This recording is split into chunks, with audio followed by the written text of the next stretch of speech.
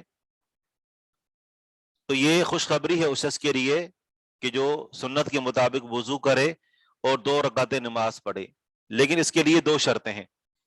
ایک یہ کہ اپنے دل اور اپنے چہرے کے ساتھ وہ اللہ تعالیٰ کی طرف متوجہ ہو۔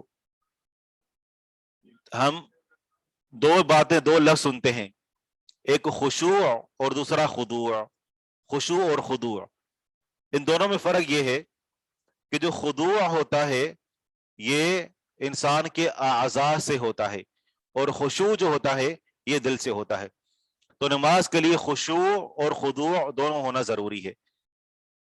یقبل علیہ ما بقلبی سے مراد خشوع اور وجہی سے مراد خضوع۔ دل سے متوجہ ہونا کہ دل کے اندر کچھ افکار نہ ہوں، کچھ سوچے نہ آئیں۔ شاید ہم نے زندگی میں آج تک 2 رکعت ایسی نہیں پڑھی کہ جو مکمل طور پر اس میں ہم اللہ تعالیٰ کی طرف متوجہ ہوں۔ یہ جو عظیم خوشخبری ہے ایسے ہی نہیں دی گئی، مکمل توجہ اللہ تعالیٰ کی طرف ہو، وہ وجہ ہی، اور اپنے چہرے کے ساتھ بھی اللہ کی طرف متوجہ، ادھر ادھر نہ دیکھے۔ ہمیں نماز کے علاوہ ہر چیز کا پتہ ہوتا ہے کہ ہمارے ارد گرد کیا ہو رہا ہے۔ تو یہ اس کے لیے جنت کی خوشخبری کہ جنت اس کے لیے واجب ہو جاتی ہے، لیکن ظاہری بات ہے کہ اس کا خاتمہ ایمان پر ہوا ہو، ٹھیک ہے نا۔ یہ خوشخبری اس شخص کے لیے ہے کہ جس کا خاتمہ ایمان پر ہو، اپنی زندگی میں ایک مرتبہ بھی اگر اس طریقے سے نماز پڑھ لی تو جنت واجب ہے۔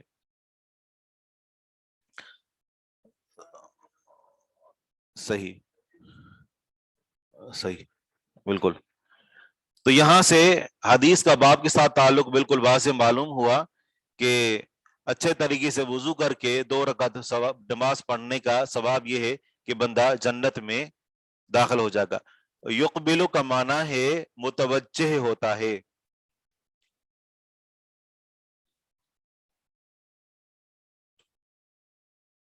کیسے نماز پڑھی جائے؟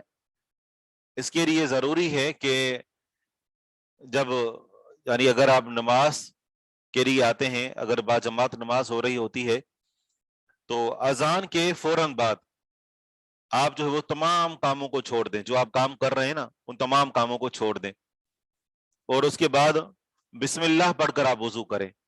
ہم واش روم میں اندر جاتے ہیں، وہاں وضو کرتے ہیں تو بسا اوقات بسم اللہ نہیں پڑھ پاتے، شروع میں ہم پڑھ کر داخل ہوتے ہیں، تو بسم اللہ پڑھ کر وضو کرنے سے اس کی برکت یہ ہوگی کہ شیطان کے جو اثرات ہیں وہ کافی حد تک کم ہو جاتے ہیں بسم اللہ کی برکت سے۔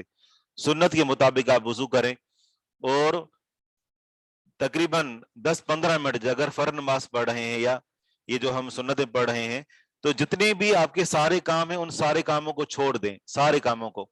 ہم عام طور پر موبائل استعمال کر رہے ہوتے ہیں اور فوراً نماز کے لیے کھڑے ہو جاتے ہیں، تو ظاہری بات ہے ہماری پوری توجہ اسی میں ہوتی ہے۔ تو یہ جو درمیان میں وقفہ ہو، ان تمام اس پورے وقفے میں اپنے ذہن سے تمام سوچوں کو نکالنا شروع کر دیں، اور پھر یہ کہ جب آپ نماز پڑھنے کے لیے متوجہ ہو کر کھڑے ہوں تو 2 چیزیں اگر آپ اس کو اپنائیں گے تو آپ کی پوری توجہ نماز میں رہے گی۔ 2 چیزیں، ایک تو یہی ہے کہ آپ یہ سوچیں کہ میں اللہ کو دیکھ رہا ہوں یا اللہ مجھے دیکھ رہا ہے۔ اگر آپ یہ تصور مضبوط کر لیں تو آپ کی توجہ ادھر ادھر نہیں چاہیے، لیکن مسلسل توجہ ہو کہ اللہ مجھے دیکھ رہا ہے، مسلسل۔ اور دوسرا یہ کہ جو کچھ آپ پڑھ رہے ہوں وہ لفظ اس وقت تک آگے نہ پڑھیں جب تک آپ کو پتہ نہ ہو کہ میں نے پڑھا کیا ہے۔ یہ دونوں جب باتیں آپ اپنائیں گے تو آپ کی پوری توجہ نماز کے اندر رہے گی۔ آپ کھڑے ہوں گے، آپ سوچیں گے مجھے پڑھنا ہی نہیں ہے سبحان اللہ، جب تک مجھے پتہ نہ ہو اس کا معنی کیا ہے، سبحانک اللہم یا اللہم باعد، تو آپ لفظ کو پڑھتے جائیں، اس کے معنی کو اپنے ذہن کے اندر بٹھاتے جائیں۔ آپ دیکھیں چند ایک مرتبہ آپ پریکٹس کریں گے اور انشاءاللہ آپ کی نماز کی عادت بن جائے گی۔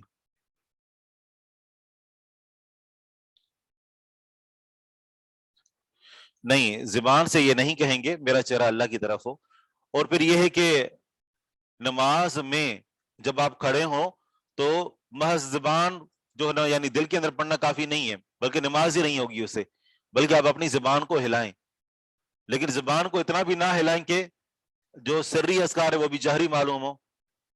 کچھ لوگ ہوتے ہیں نا وہ پریشان کر دیتے ہیں اور اتنا بلند آواز سے اللہم باعد بینی و بینا، اتنا وہ تیز پڑھے ہوتے ہیں کہ سب کو پتہ چل رہا ہوتا ہے کہ بندہ کیا پڑھ رہا ہے، اتنا بھی نہ ہو۔ یعنی زبان کو بندہ حرکت دے اور اس کو پتا ہو کہ وہ لفظ کیا ادا کر رہا ہے. مثلا توجہ نماز میں رہے گی.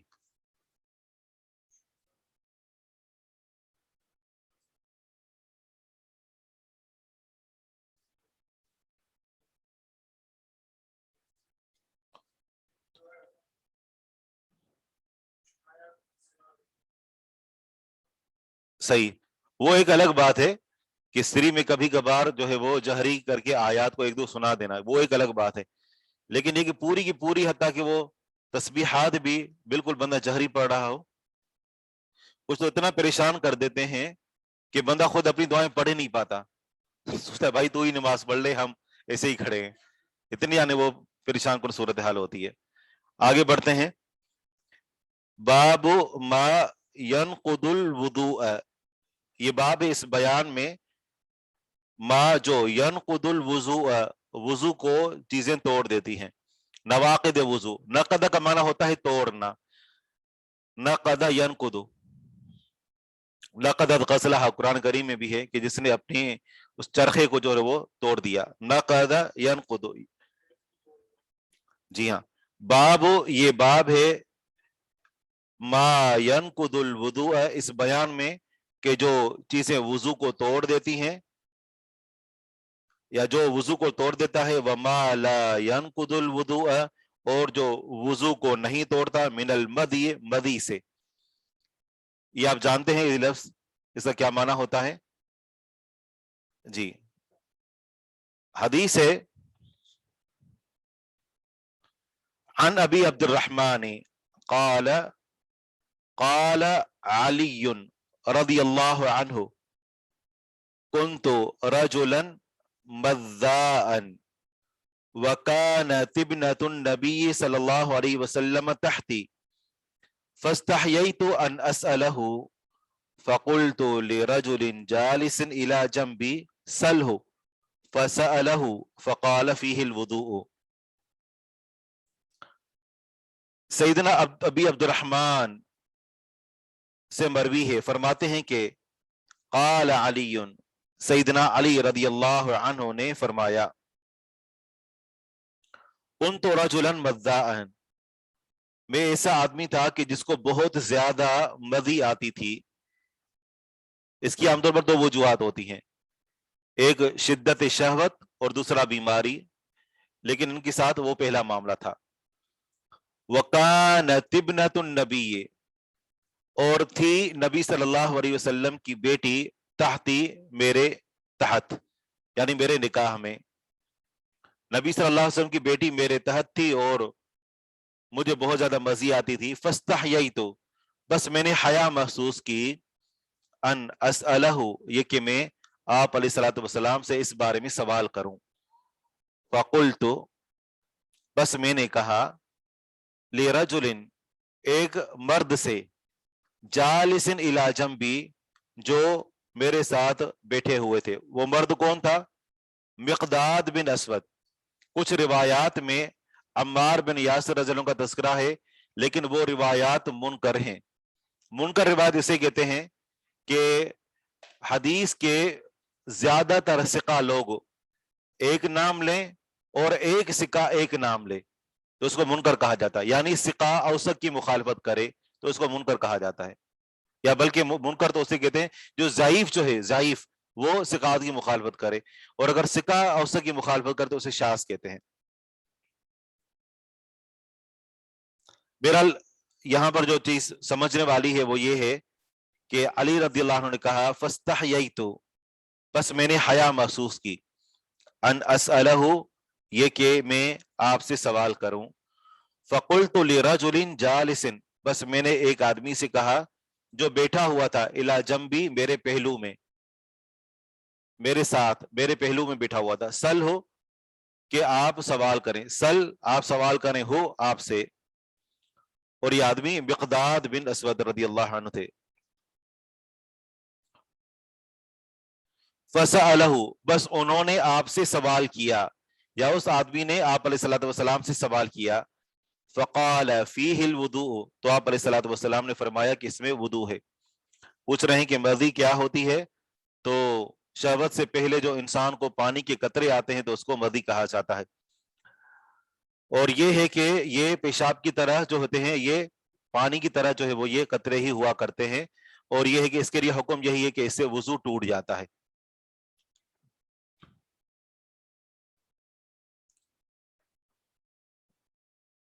اس سے یہ بھی معلوم ہوا کہ اس طریقے سے جو پوشیدہ باتیں ہوتی ہیں تو وہ اپنے سسرال کے سامنے نہیں کرنی چاہیے. علی رضی اللہ عنہ کے سسر رسول اللہ صلی اللہ علیہ وسلم تھے, لیکن انہوں نے شدت حیا اور شرم سے اس طرح کی بات کو ذکر کرنا مناسب نہیں سمجھا. تو اس سے یہ پتہ چلا کہ مدی یہ نواقض وضو میں سے ہے, اور اگر کسی انسان کو کثرت کے ساتھ پیشاب کے قطرے آتے ہیں تو ظاہر بات ہے اس کے لیے بھی یہی حکم ہے کہ وہ بھی اس سے بھی وضو ٹوٹ جائے گا. لیکن ضروری ہے کہ دونوں صورتوں میں ایک تو استنجا کیا جائے, اور اگر کپڑے پر اس کے نشانات لگے ہیں یعنی پیشاب وغیرہ یا مزی کے تو کپڑے کو بھی دھو دیا جائے. فیہ الوضوء, اس میں وضو ہے, یعنی مدی اگر آ جائے تو اس میں وضو کرنا ہے. اور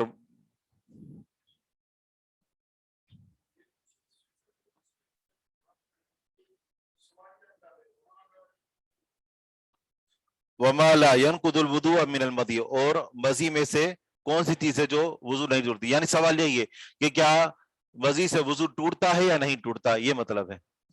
جی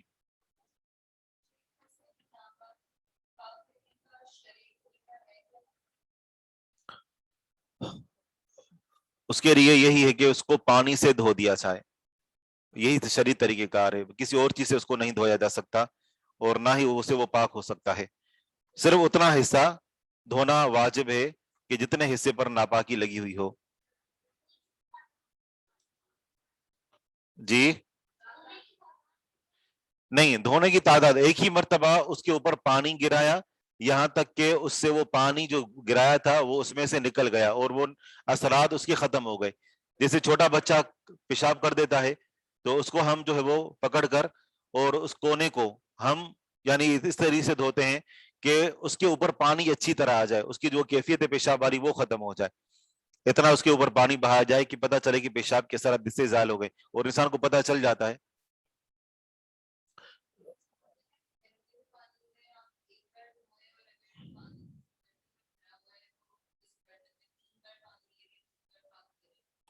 نہیں ایسا نہیں ہے, نہیں ایسا نہیں ہے. اگر آپ یعنی وہ برتن کے اندر اگر وہ رکھا ہوا ہے یعنی ایک ٹب ہے اور ٹب کے اندر آپ اس کو دھونا چاہتے ہیں تو ٹب کے اندر آپ نے اس کو داخل کیا, اس کو رگڑا اور اس کو باہر نکالا, ٹھیک ہے نا. تو اب کیا ہے کہ اس کے جو وہ اثرات ہوں گے تو وہ پانی سے ملنے کی وجہ سے اس کے اثرات پانی کے اندر چلے جائیں گے. اب وہ باہر نکلا تو وہ تقریباً پاک ہوئے گا. لیکن اگر ابھی بھی دل مطمئن نہیں ہے تو اس کے اوپر دوبارہ سے صاف پانی بہا دیا جائے, اتنا کافی ہے.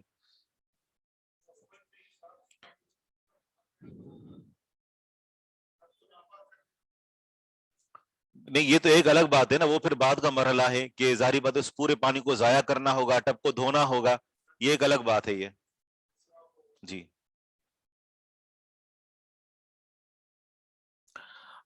اگلی حدیث پڑھتے ہیں.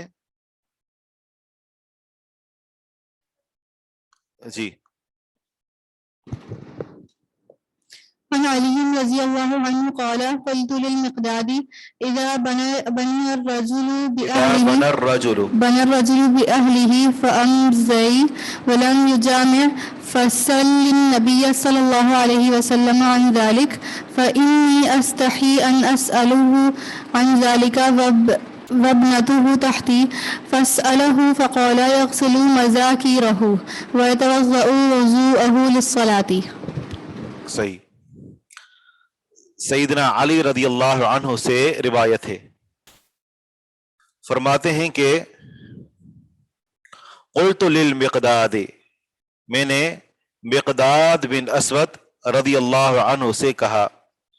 اب یہاں اس حدیث میں نام آ گیا کہ وہ صحابی مقداد بن اسود رضی اللہ عنہ ہیں.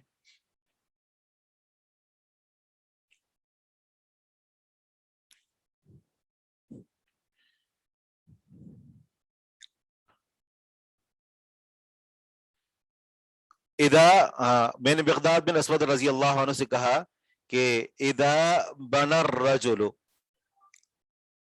اذا بنا، ویسے بنا یہاں پر ہے، ایک اور جو ہے وہ اس کا نسخہ ہے سنن نسائی کا، تو اس میں دنا کے الفاظ ہیں، دنا یعنی قریب ہوا، قریب ہو۔ بنا کا معنی ہوتا ہے کہ عورت کے پاس بیٹھے، اذا بنا الرجل باہلہ، جب آدمی بیٹھے اپنی بیوی کے ساتھ، بنا کرے مطلب یعنی اس نیت سے بیٹھے کہ اس نے وہاں اپنی بیوی کے ساتھ ہم بستری کرنی ہے۔ اذا بنا الرجل، جب آدمی بیٹھے، باہلہ اپنے گھر والوں کے ساتھ، یعنی اپنی بیوی کے پاس،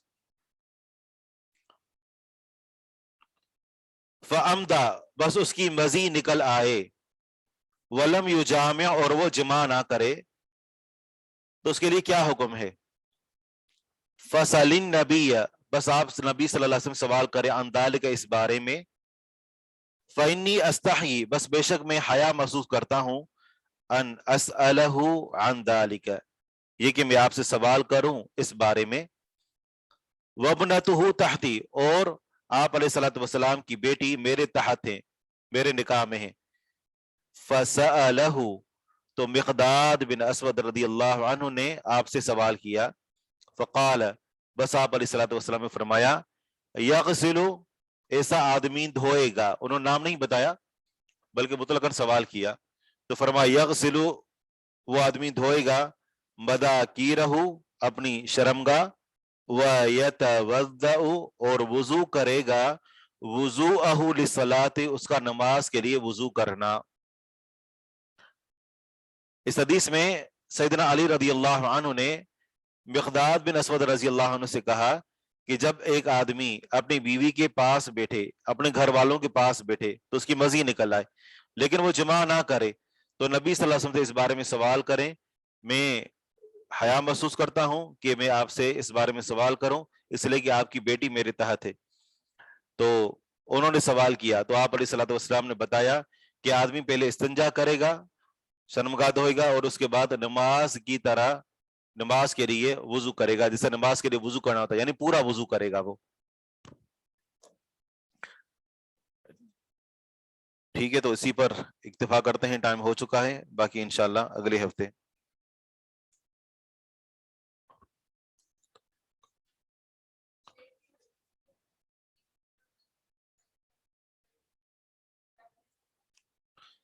اس کا مطلب یہ ہے کہ ان حدیثوں میں جو اس بات کا ذکر ہے کہ علی رضی اللہ عنہ نے جن کو کہا تھا کہ سوال کریں، تو ان دونوں حدیثوں میں عمار بن یاسر رضی اللہ عنہ کا ذکر ہے، تو حدیث تو صحیح ہے لیکن اس میں عمار بن یاسر کا تذکرہ ہونا، اس سے یہ حدیث منکر بن گئی ہے، اور منکر کا معنی ہوتا ہے کہ ایک ضعیف ثقہ کی مخالفت کرے۔